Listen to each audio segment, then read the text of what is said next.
If you could share a message to men about that defensiveness.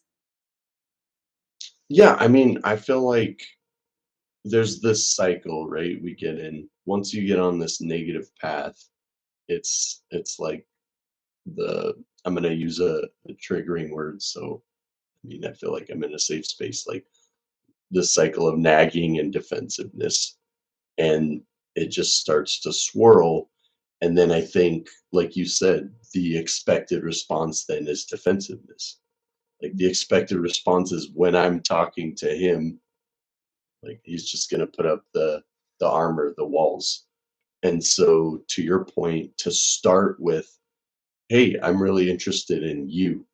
What interests you? What your dreams are, fears, those types of things. I think it removes that cycle. It gets people out of that stance, that defensive position, and then everything flows from there. It feels like then you can really reach the person instead of having something to block that conversation. That's where my mind was at.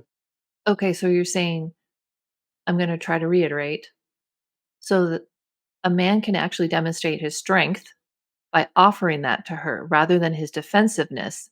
Hey, what are your fears here? Or what excites you? How can I support that? I see that men need something to get them out of that crazy cycle. Well, you're a man, so what is it? What causes you to get out of that cycle? Besides, is it like a a coaching session with someone you trust that can kinda show you, "Hey, there's another way." I think it's what you unlocked, but then you gotta find the reserve for yourself of, I mean, in a word, confidence. To just be like an attack, like you said, something you have to give, to use the haters' comments, like, you have to go beyond that. You have to be secure and confident enough in yourself to just be like, "Okay, that's a perspective. I've been communicated to with a need or whatever."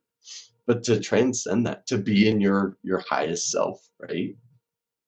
And not react to that, but instead, like, I don't know, witness that, right? Like to go back to our broader theme of this discussion, I think it's about witnessing instead of reacting.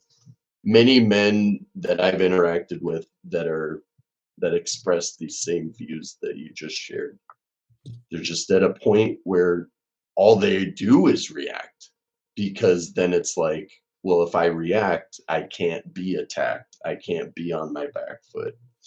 I can't be like the victim, if you will, of this criticism or whatever the situation is. To No, your it's point, awesome. I'm probably oversharing, but No, no, you're a yeah, witness what instead of reacting. well, I love you that I think phrase. this has become reality.